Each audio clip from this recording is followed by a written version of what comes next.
Well, good afternoon, ladies and gentlemen, and welcome to the Wednesday Lunchtime Drive-Thru on this Wednesday, June 29th, the last Wednesday of the first half of the year.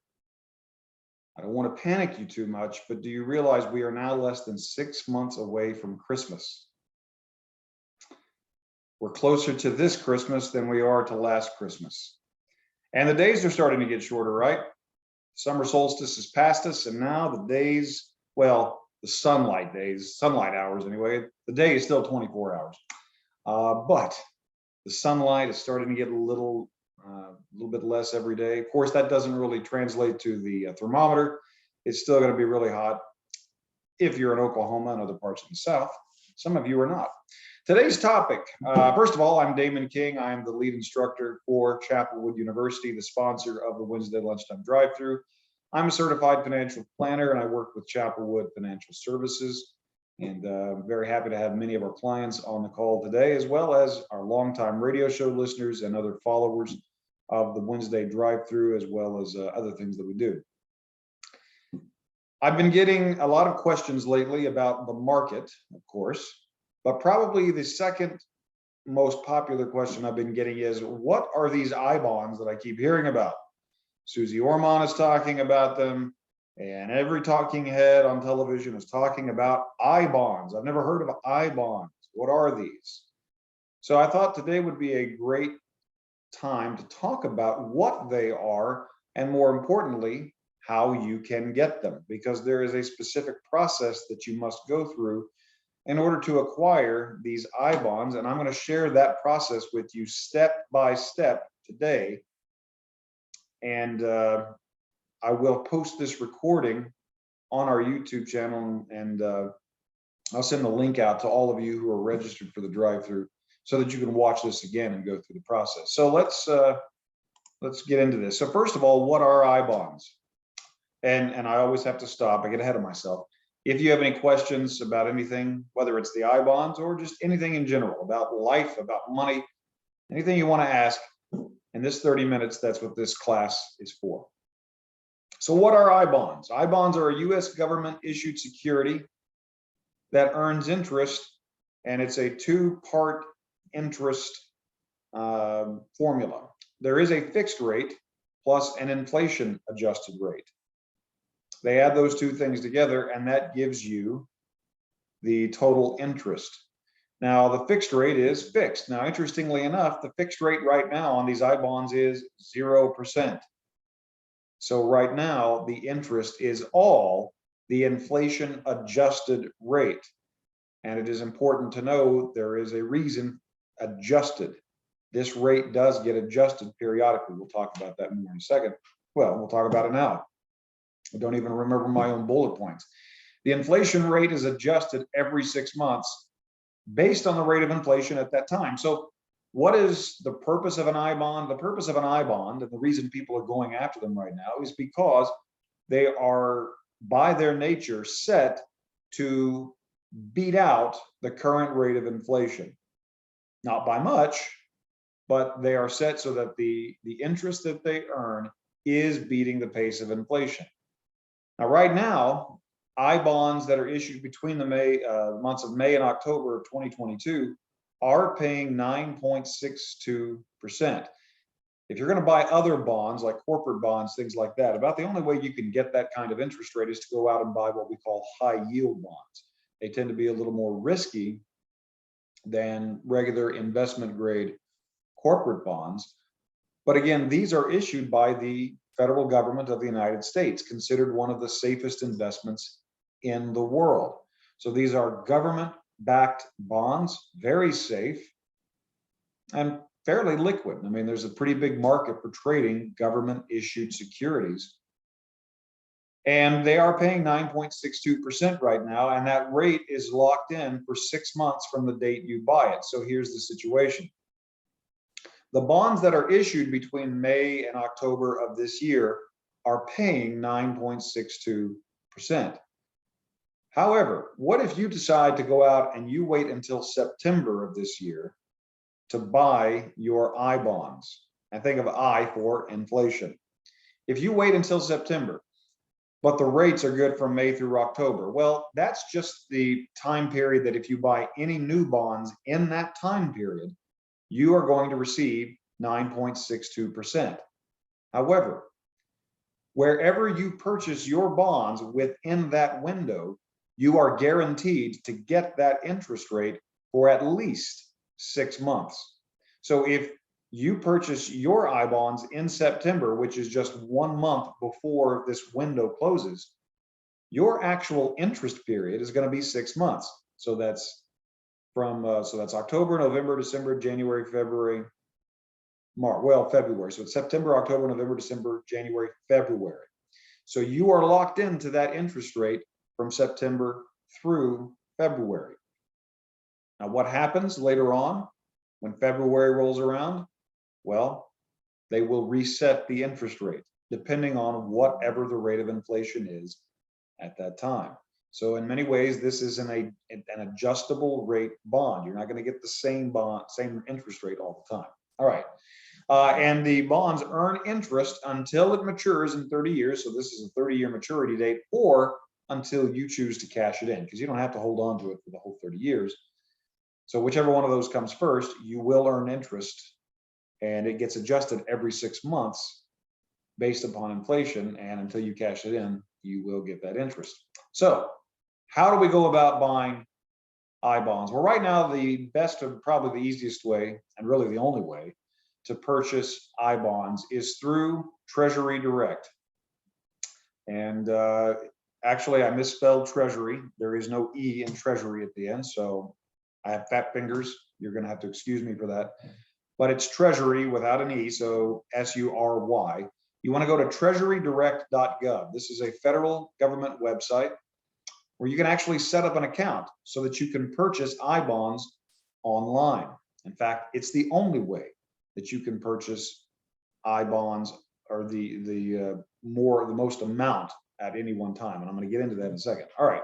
So go to treasurydirect.gov. And what you're going to see over here, if you look over on the right-hand side, you're going to see that green open an account link. You're going to click that link right there. All right. That's how you're going to open an account. However, before you just go purchasing anything, before you invest your money in anything, it's a good idea to understand what you are investing in. I gave you like a little 3-minute crash course on what I bonds are. My recommendation to you as a financial advisor, as an investment advisor, is educate yourself more than just 3 minutes before you put your money in something. So the first thing is learn a little bit first. And when you go to Treasury Direct, because I bonds are so popular right now, this is literally on their homepage right now. This is a screenshot that I took literally today. And you can see you can purchase I bonds at the current rate through October 2022. And there's a little button down there. It says learn more. You click that, and it's going to take you to this page right here. And you're going to see a lot of the key facts, things you need to know about I bonds. What are they? How is the interest rate set? Who can own one? How do I buy them? That sort of thing. So educate yourself before you invest in anything. Just because it's paying 9.62% and it's pretty safe doesn't mean you should just get into it. You wouldn't do that with any other investment, right? You shouldn't do that with this investment either. So there is my fiduciary disclaimer to you. But once you've satisfied yourself and you understand what these I bonds are, step one, you're going to want to make sure that when you click open an account on the homepage of treasurydirect.gov, you want to make sure that you've got some basic information on hand ahead of time. You're going to need your social security number, or they'll call it your tax ID number, or your taxpayer ID number. That's your social security number. You're going to need your current address. You're going to want the bank account number and your email address. Why do they need your bank account number? Because they're going to direct deposit the interest that you earn straight to your bank account. So if you want that to go to a checking or a savings account or a money market account, whatever, just give them the routing number and account number where you want those interest payments to go. When you first go there, you're going to see this little thing here. Thank you for choosing Treasury Direct. It takes just 3 steps to open an account, and it's like this. So when you click open an account, the first thing you want to know is you want to open an individual account. All right. Now, there are different kinds of accounts you can open. You can open a trust account. You can open an account for a business. There are many businesses and trusts and other entities that like to invest in government securities. You want to open an individual account. So you're going to click that. Now, the good news is that when you log on for the first time, it defaults to an individual account. So you're not going to have to worry about choosing that. Looks like we have a question that came up here. Melissa says, when I was researching out on my own, I located a historical table or rates. I did not understand it. Is there a way to see what the average over the 5, 10, or 15 years? I'm trying to decide if I-bonds or non-variable annuity is a better option. I did find a place where they printed some historical rates, or what the rates will be, but I have not found anything, Melissa, that goes back that far. I'm not sure that, and if they do predict, I'll see if I can find that. And if I do, when I send out the recording of this, I'll include that as well. But I'm trying to decide if I-bonds or a non-variable annuity. So you're looking at either a fixed or an indexed annuity, okay, versus I-bonds. So here, let's talk about this for a second, because I've been also getting a big question of, now that interest rates are going up, should I look at CDs or share certificates at a credit union? That's what the CDs at a credit union are called, share certificates. Here's the thing. Interest rates are going up, but the interest rates on CDs have not quite caught up just yet. They're still somewhat lagging. I've been looking for CD rates for a while, and I'm still struggling to find anything that eclipses 3%. About the best I can find, and that's with like Citibank or something online, is 2.75.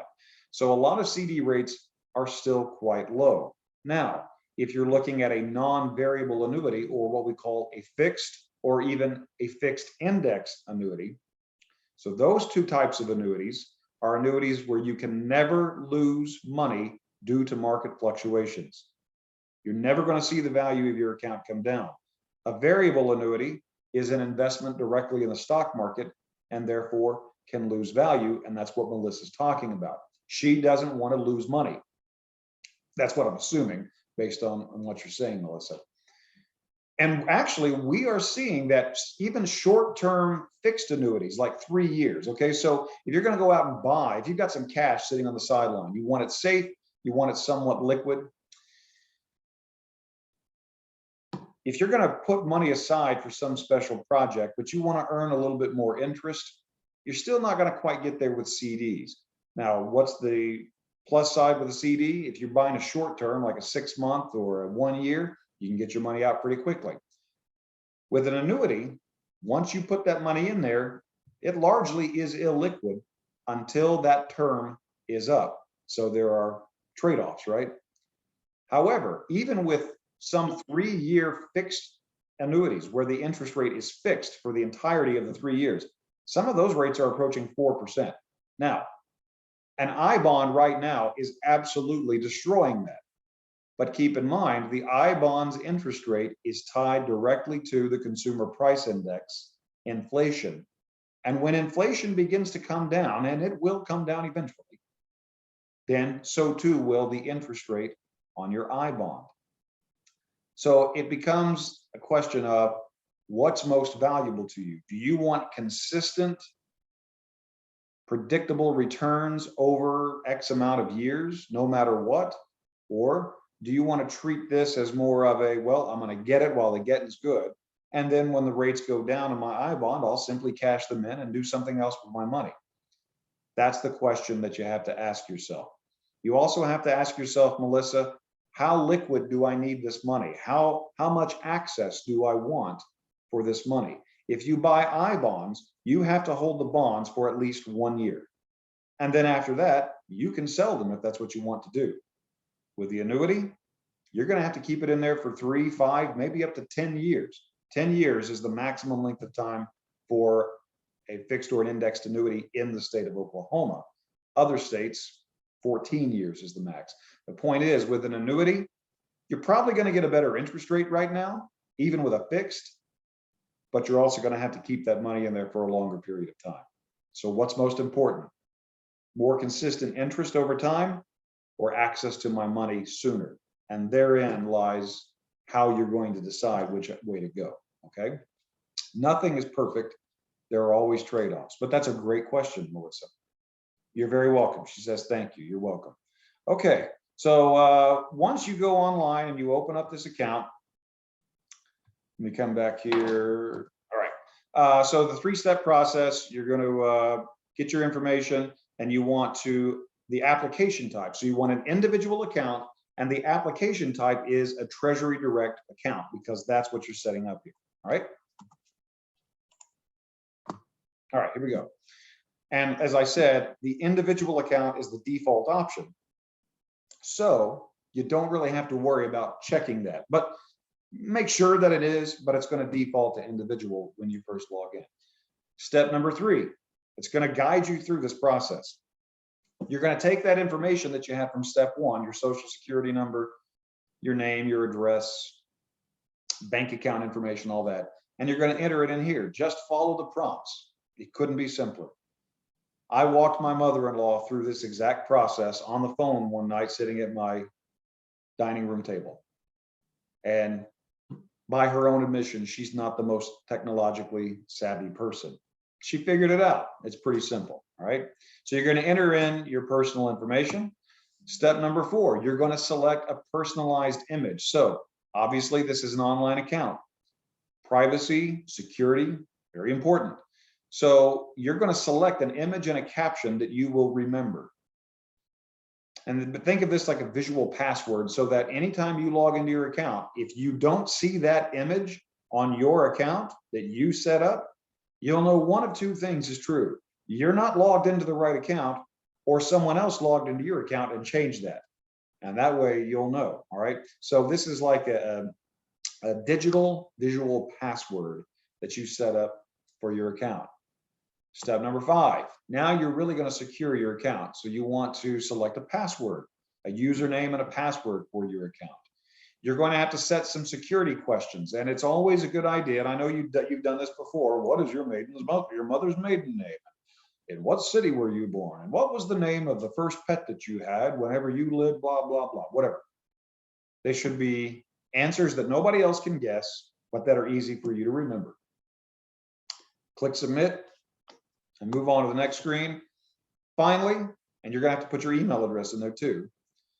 So once you've done this and you submit all this, you should receive in your email pretty quickly a confirmation that you've set up your account. It's going to show your account number, and it's going to give you login instructions. And more than likely, there's going to be a button right there to say, hey, log into your account. You're going to put your password or your username and password, and then you're going to log in.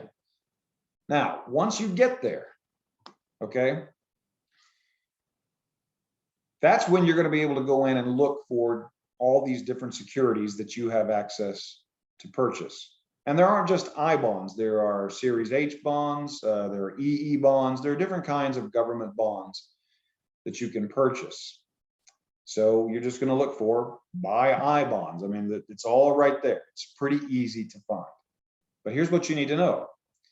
You can purchase, there's a limit to how many I bonds, dollar amount, that you can purchase in a given year. You can purchase up to $15,000 in I bonds each year. 10,000 of that can be held electronically inside your Treasury Direct account. You can actually buy paper bonds that they will mail to you. You can buy $5,000 per year in paper bonds, but the only way that you can purchase those is when you file your tax return. And if you get a refund from the federal government, you can use that refund to purchase up to $5,000 in paper bonds. Most people just buy the $10,000 and move on, because that's what you can access directly through Treasury Direct, and you cannot purchase them any other way. Treasury Direct is the only way to do it. The good news is it does not cost you one dime to set up a Treasury Direct account. I set one up. I haven't bought any I bonds. They don't really fit within my risk tolerance. You know, people have said, well, Damon, have you bought any I bonds? No. Well, why not? Because my risk tolerance and my goals, what I'm trying to accomplish with my money, does not involve safe bonds at this point in my life. I'm 45 years old. All right. So my risk tolerance is quite a bit higher than someone who's 65 or 70. So this all depends upon what you're trying to accomplish. All right. Now, when you purchase the bonds, as I said earlier, you must own them for at least 1 year. Okay. You have to hold on to them for at least 1 year. Past that point, you can sell them at any time you want, but just understand that if you sell them prior to owning them for at least 5 years, you will sacrifice or surrender 3 months of interest payments. May not be that big of a deal, but just know that there is a cost if you sacrifice or surrender those prior to 5 years. You also need to know these are variable rate bonds. They will change. Many of the bonds that you go out and buy inside your investment portfolio, whether it's in your 401k, your IRA, your TOD, your trust account, your individual brokerage account, whatever, you are buying typically corporate bonds.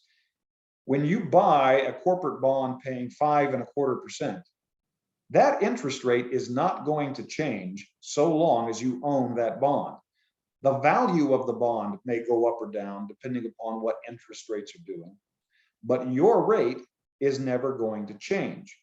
That's why people like bonds. Number one, they tend to be less risky than stocks, and the income they generate is fairly dependable. An I bond is going to be different. The I bond, the face value is never going to change. It's whatever you bought it for, okay? But your interest rate is going to change every 6 months. And it's only going to be high interest when inflation is high. Most of you would probably say, Damon, I would really like for inflation to come down. We all do. Just know that if you buy I bonds, the interest rate of your I bonds is going to come down too. But the interest rate that they're paying is always going to be above inflation. So that's the thing. This is an inflation adjusted type of security. There's another type of security called TIPS, TIPS, Treasury Inflation Protected Securities. Those are also available on Treasury Direct. These are a type of government security that is designed to outpace inflation, whatever that rate may be. So if you're purchasing these bonds just to get the 9.62% interest, just know it ain't always going to be that way. But if you're purchasing them to outpace inflation for a segment of your money, it's going to accomplish that job for you, no problem. All right.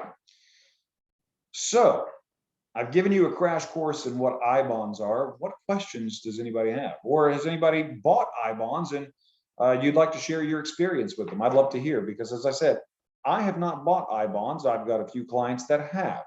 And so far, they've been pretty happy with them. But I'd like to hear what you have to say. Or do you have any questions about anything else? Whether it's the economy, the market. Were you satisfied with the Thunder's draft picks last week? You know, I mean, whatever you want to talk about. Okay, we do have a question here. Is there a mutual fund for I bonds? As far as I know, not right now, Lynn. This is from Lynn. There's not a mutual fund for I bonds because these are federal government bonds, and so the only way you can get them is through Treasury Direct. So as far as I know, there are no outside mutual funds that you can access I bonds through, because they're only available through Treasury Direct through the federal government. But that's a great question. I like what you're thinking. I like that. Eddie says, I bought some I bonds in April. So far, so good. Nothing exciting. That's what you want, right, Eddie? That's what, when investing is exciting to you, that's when you know there's probably a problem. Good investing should be damn boring, if you ask me. It should be boring. You want predictability. You want consistency over time. All right? Investing doesn't have to be, and really shouldn't be for most of us, that exciting. Day trading can be exciting, and it can also cause you to jump out the 5th floor window of your building.